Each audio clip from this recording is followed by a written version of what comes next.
அறிந்து கொள்ளாமல் சிலரும், அழைப்பு இன்னதென்று அறிந்த பின்னும் கூட சிலரும் இன்னும் வீழ்ந்துதான் கிடக்கிறார்கள் இந்த மாய உலகில். நிலைத்து நிற்பது கடினம்தான் என்றாலும் நிலையானவரின் கிருபை நம்மை நிலைத்து நிற்க பலன் செய்யுமே.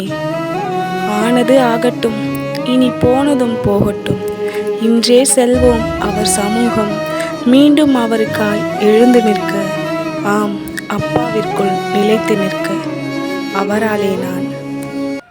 மண்ணான என் வாழ்வை வனையும், களிமண்ணான என் வாழ்வை வனையும். தேவா மனம் இறங்கும், தேவா மனம் இறங்கும். குறைவுள்ள பாத்திரம் நான், குறைவுகள் நீக்கிடுமே. குறைவுள்ள பாத்திரம் நான், குறைவுகள் நீக்கிடுமே. உம்மை போல் மாற்றிடுமே, என்னை உம்மை போல்